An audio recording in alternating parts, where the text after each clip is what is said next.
Good day, guys. What's going on?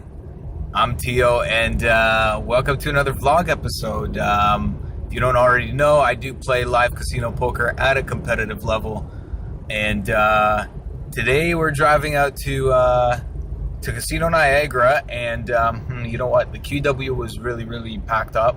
I think there was maybe an hour delay or something like that, so I just I had to take the back roads, and hey, why don't I film a little bit and show you guys some of this farmland? Why not? Till we get there, it's gonna be a little bit, probably take me another hour, 30 minutes or so. Sometimes you gotta do what you gotta do. You gotta wait, you gotta be patient, but our mind is in the right place, and we're ready to play.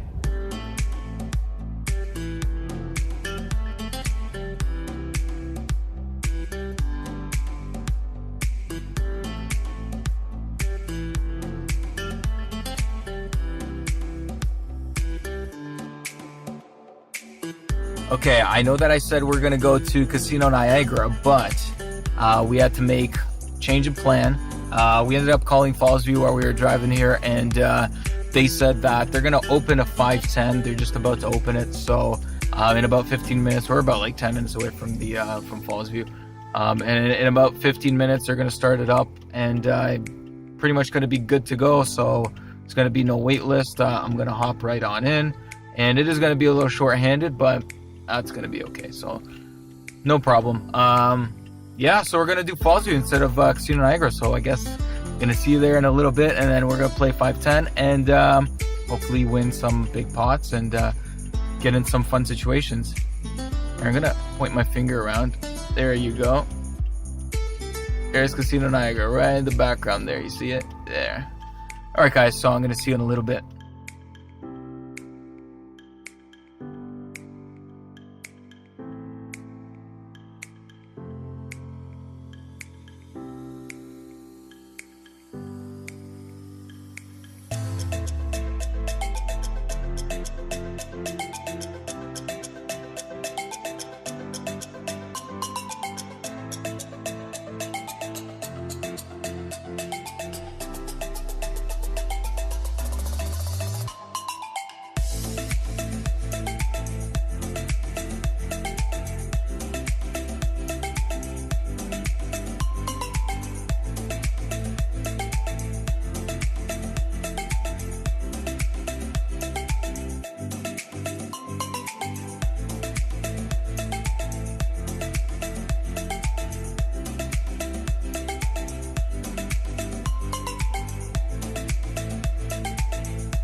Alright guys, so we ended up doing pretty good tonight. We just wrapped up our session here at Fallsview, and it was another one of those marathon sessions.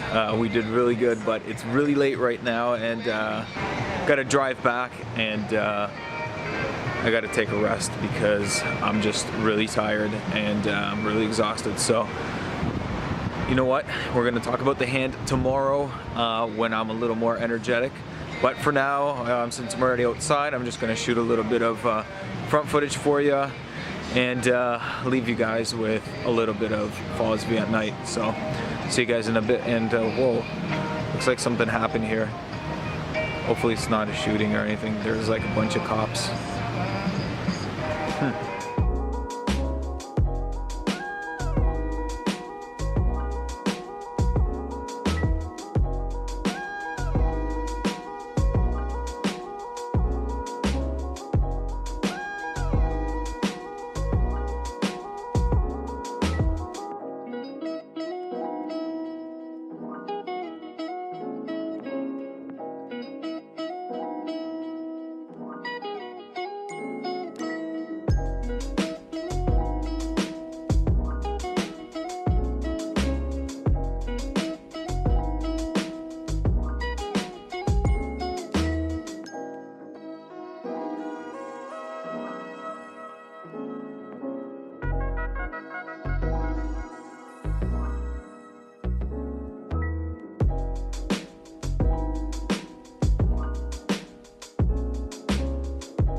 All right, guys, so it's Sunday, about 3 o'clock, and definitely feeling a lot more refreshed.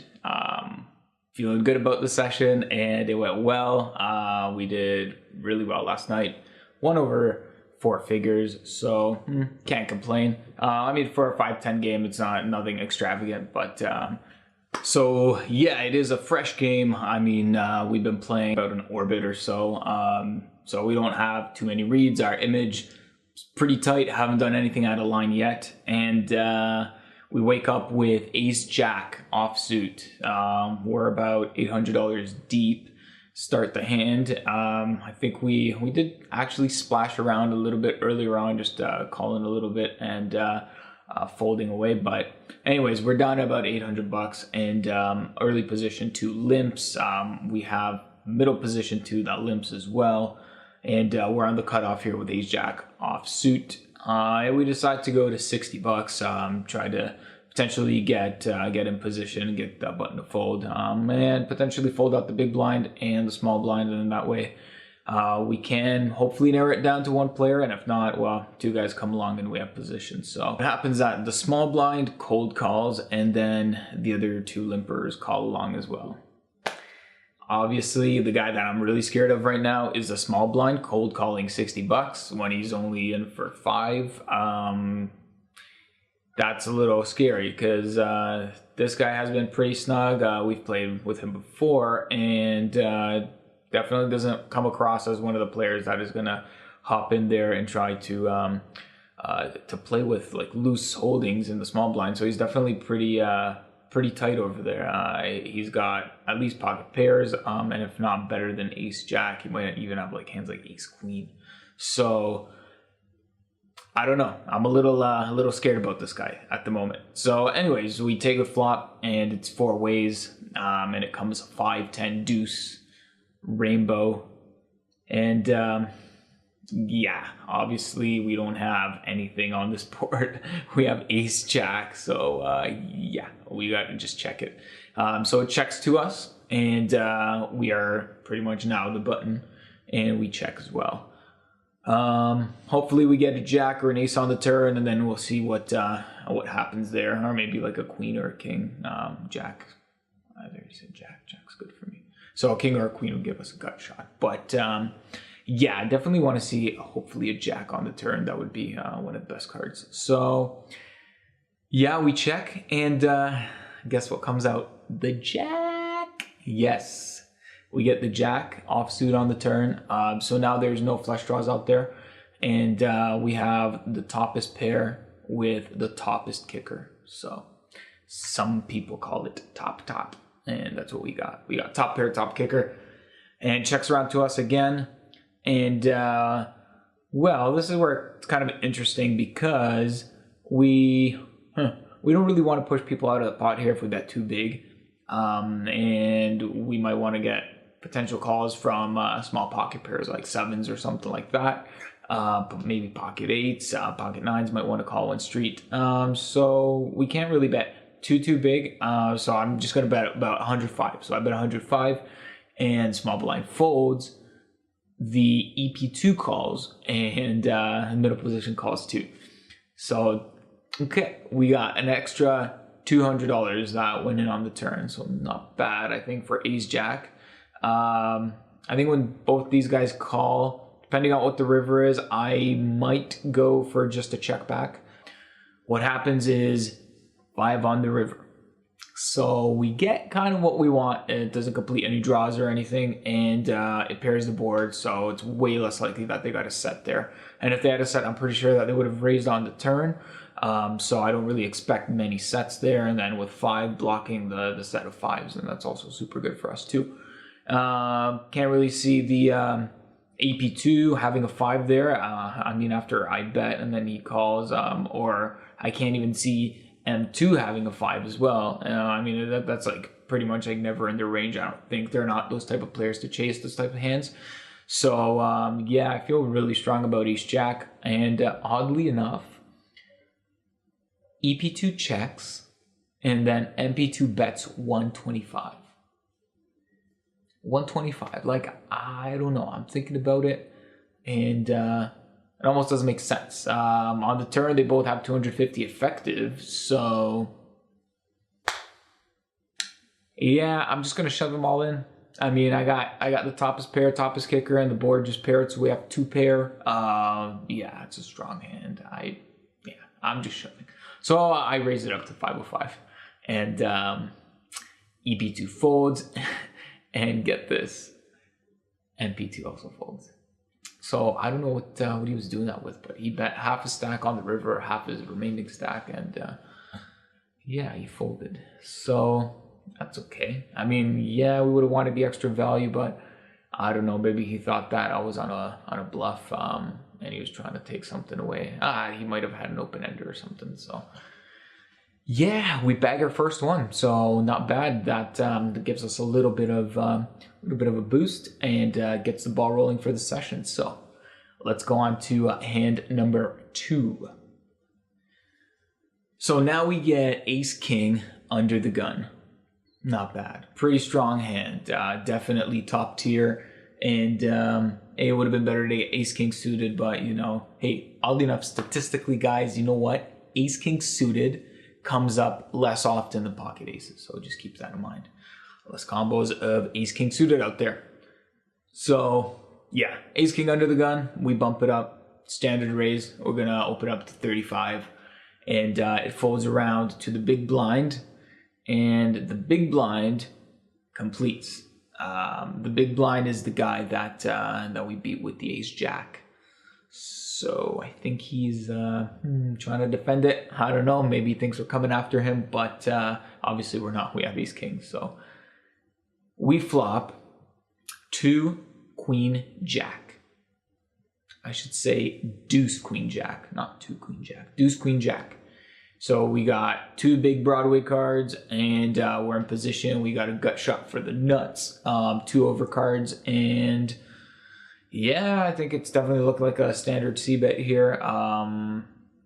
He's got way worse than those hands, and he doesn't have hands that have potential equity like, you know, 6-7, maybe 10-8 or something like that. They can always turn a pair or something like that and hang on to it. So yeah, it's just better to bet here, and we bet 30 bucks, and yeah, take it down. So yeah, sometimes it's easy. I mean, it's not always this easy, but when I can take down a pot with 30 bucks, I'm pretty happy. So Ace King did pretty good. All right, number 3. We're on 3 now. All right, guys, so we now wake up with pocket jacks. And we're in the small blind. We're about 1.3K effective. And pocket jacks, I don't know what it is about jacks, but everybody hates jacks. It's like every other person that I hear talk at the table, like whenever they get jacks and they lose a pot or they raise or whatever, it's like they don't like them. I don't know. I have nothing against jacks, guys. Jacks, I like you jacks, okay? You guys are cool to me. Aces, I like you too as well. So, and then obviously ace magnets. We can't forget the ace magnets, guys. Those are awesome. And queens, I don't know. People rag on queens too. I love them as well. So 4th best hand and hold them, guys. Pocket jacks. Yeah, we're gonna bump it up here when it gets to us at one point. We're gonna figure it out. We're gonna see what happens. We might even fold them, but we don't know yet. So let's see what happens. It's 5-10 straddle. Sorry about that. 5-10 straddle. So M1 goes to 60 bucks. And he's a pretty active player. He's been raising here and there. I mean, not totally over the top, but he does raise. And he bumps it up to 60, which is a pretty standard 3 times raise. And now the cutoff also calls. Yeah, I think we're definitely raising jacks here. We got to protect our hand. And as the initial raiser is obviously light sometimes, if not most of the time, to be honest. Yeah, we definitely want to protect against certain hands. And we don't want to be out of position. Potentially might even get 4 ways if the big blind comes along, and especially if the straddle comes along too. Oh man, that's going to be a disaster. It's 5 ways to the flop, out of position with jacks. Yeah, that's not where you want to be. So We go to 240. We want to make it a little bigger. We're out of position, and we want to take away some of the playability of the in-position players. So yeah, we go 240, and M1 decides to defend his raise. He flats our 3-bet squeeze, and then the cutoff just folds it. So, it's 2 ways to the flop, so it's heads up. And we take a flop of 4-6-8. Not bad for our hand. I cannot complain. I mean, yeah, it would have been better if it was like 4-4-6 or something like that. But 4-6-8, I'm still pretty happy about that board. It doesn't hit his range too hard. And I mean, if he is peeling with hands like 6-7 or something like that, or like potentially 7-8, 8-9, 7-9, all these hands, they don't make any straights yet. But I mean, 5-7 is the nuts at the time. So he doesn't have many 5-7s in his hand. Yes, he could have sets there, but there's so many other hands, unpaired hands that he can have, that jacks are just pretty much crushing it. So think about what he could have pre-flop. I think that he's probably going to 4-bet hand like queens, potentially kings.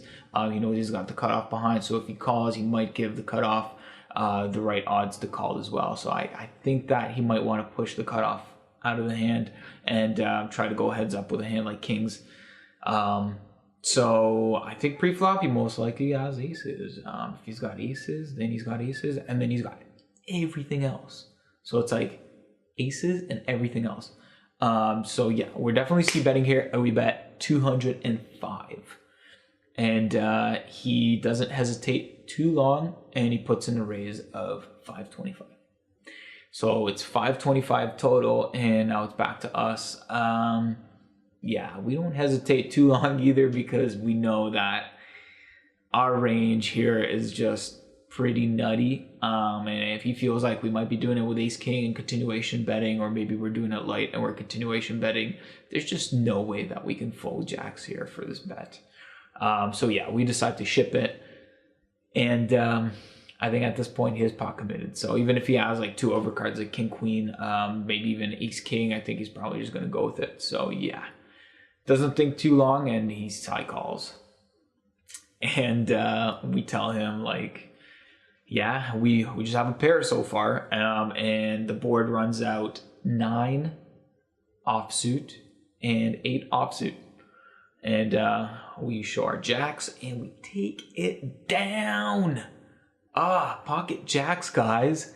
A 2.6K pot with pocket jacks. And you're telling me that you don't like jacks? I don't know. Guys, like, what is this? How can you hate jacks when you can win a 2.6K pot? Anyways, so that was probably the biggest pot of the night. Yeah, it was the biggest pot of the night. Pocket jacks. And it was good that we faded whatever we faded. We didn't see his hand. Unfortunately, we didn't see it. But I think that it was definitely overcards. So, yeah, can't complain there. That was a good pot. But I know all of you have been waiting for this giant hand. And it's a good one. Yeah, it's definitely a good one. Let's talk about it right now. All right, guys. So here it is, our final fun hand. We get ace queen of diamonds, and we are in middle position. So obviously we're gonna raise, and it folds to us. We go 35, and then the cutoff folds, and the button decides to call the 35 bucks.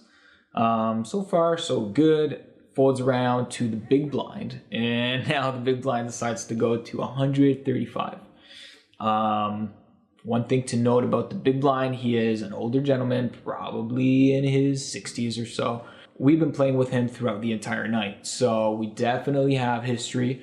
And I've shown him some of my hands, although in smaller pots. And they've obviously all been good cards. Top pairs and such, and never really found me bluffing in many spots. So we definitely have a super strong image against him, and he does have the tendency to fold certain hands, even top pair hands, and pretty big hands, really, like overpair sometimes. He's capable of it, so keep that in mind, okay? So we're definitely going to call here in middle position with ace queen. And then the button calls along as well. We kind of wanted them to fold, but what can you do? I'm not going to 3-bet queens there or 4-bet queens there, but I mean ace queen. But it's definitely a super strong hand, especially if we can somehow get it heads up. Sometimes the button is going to fold, but in any case, this time they decided to stick around. So 3 ways to the flop, and it comes out 7-3-8. It's pretty good for us. We got 1 diamond. We got 1 diamond. That's all we have. But we have heart in this hand, so he bets out $200 almost instantly. I think 210, and kind of seems like one of those instant C bets. And yeah, I definitely want to play that. So I'm gonna float in position. Hopefully go for a backdoor flush draw. Hopefully go for a bluff draw. But ultimately, guys, we're putting on a move. Okay, it's pretty obvious we're putting on a move. So we float here, and we hope that the button gets out of the hand, and they do. So the button gets out of the hand, and the party begins, guys. It is heads up, and we're gonna slug it out, guys. We're gonna slug this hand out. So the turn is an offsuit 4. It would have been nice to get a flush draw on the turn, but you know, we're pretty much representing sets here. This range hits us way more than it hits the big blind raiser, especially that his range is super tight. He hasn't been 3-betting too often, so he pretty much has big cards, and he's got big pairs. And knowing that he's most likely going to fold big pairs to a lot of later street bets, I think it is mandatory to try and bluff here. So yeah, I think that's what we're going to do. So on the turn, he checks pretty fast. And I think you know what we're going to do. We decide to bet 375. Obviously make it little value-ish. This is pretty much what I would do with sets as well, or any straights or any 2-pair combination hands. So definitely not going to change it up.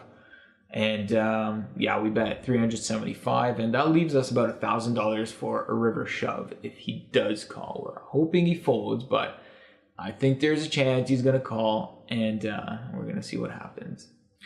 So he calls at 375, and at this point we know we're gonna fire the river. Yeah, I think we have to do it, and the river is a 7. No draws hit, no flushes come in, so it's pretty much like boat city for me. I mean, that's what I'm representing. So I think that he can get away with a hand like jacks and queens there in that spot. And even aces. I think even aces, he's probably going to fold that. Especially to me. I've been pretty tight against him. Haven't showed any crazy hands. And I haven't been getting out of line. So this is a perfect spot for me to just rip it. And I think about it for a little bit. And I just go with it. I just announce all in. I announce the all in bullet. And he thinks a little bit. He probably thinks for about a minute. And I'm there in my mind. I'm thinking like, fold, guy. Fold. Please. Fold it. And he throws it away. He trashes his hand. And guys, it worked. We took down a huge pot there. We bluffed that. I think the pot was over $1,000, maybe 1,000. Huge. Anyway, that was a super fun hand of the night. Got my heart pumping for sure, and it felt good. I mean, it just kind of like put the cherry on top. And yeah, it was a great session. Totally loved it. But one thing, guys, is that when you win one of these bigger pots, especially against more of a recreational player, we haven't really played with this person before, but we don't really want to offend them, or it's just proper etiquette that if you win a pot like that, you definitely want to stick around. I mean, I was thinking of leaving that session after that hand, and I think in like the next 5 minutes, the session was gonna be up again, and yeah, I made the decision to just stick around another half hour, because yeah, you definitely don't want to hit and run and just look like it's just scummy. It's just really scummy. So yeah, guys, if you're gonna win a big pot like that, definitely stick around another half hour if you're playing session fees. And if you're not playing session, you're playing rake, then yeah, even stick around another like 2 orbits or something like that. Don't leave right away, because it's just proper etiquette to stick around and give the guy the opportunity to potentially win some of his money back. So yeah, all in all, it was a good session, guys. We made a sizable profit, 1.6K, actually 1.839. Yeah, so we add that to our bank. We're gonna see what Fallsview has to offer in our next venture. So stay tuned, guys. If you liked it, subscribe, like, comment below. Definitely want to hear what you guys think. And yeah, it's been fun making this for you guys. Hopefully you enjoyed a little bit of the scenery. I didn't get that much early on, but yeah, this one was just kind of like a little bit short notice. I wanted to get it earlier on where I can go out and shoot a little more during the daylight, but I managed to shoot Niagara Falls at night. So yeah, hopefully you guys enjoy it, and you weren't too threatened or scared by those police officers up there, because that was like the first time that I've seen that. So anyway, guys, catch you on the next one. Thanks for watching.